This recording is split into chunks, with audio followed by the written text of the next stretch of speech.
প্রিয় ভাই বোনেরা, আমরা শান্তিতে বিশ্বাস করি।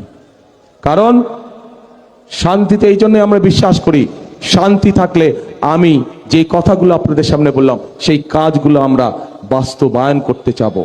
আমরা ঝগড়া ফ্যাসাদ বিবাদের মধ্যে যেতে চাই না, এবং যেতে চাই না বলেই আজ আমি এখানে দাঁড়িয়ে কারো কোনো সমালোচনা করছি না।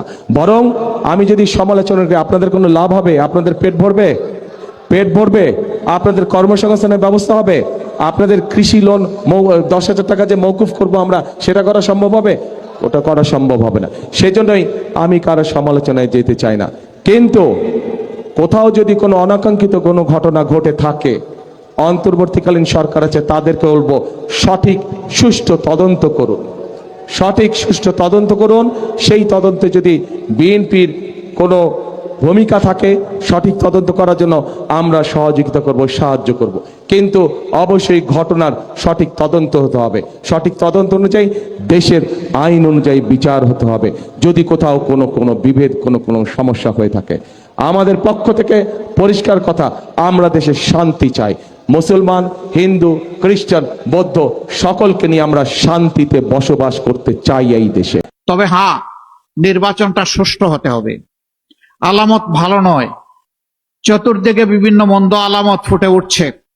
মা বোনদের গায়ে হাত দেওয়া হচ্ছে, হামলা করে মানুষ খুন করা হচ্ছে, অফিস পুড়িয়ে দেওয়া হচ্ছে, জায়গায় জায়গায় বাধা দেওয়া হচ্ছে, গায়ে পাড়া দিয়ে ঝগড়া বাঁধানোর চেষ্টা করা হচ্ছে। আমরা নির্বাচন কমিশন এবং সরকারকে বলতে চাই, আপনারা বলেছেন সুষ্ঠু এবং ইতিহাসের সবচেয়ে শ্রেষ্ঠ নির্বাচন আপনারা উপহার দেবেন। এখন পর্যন্ত জনগণ আশঙ্কায় আছে, আশ্বস্ত হয়নি।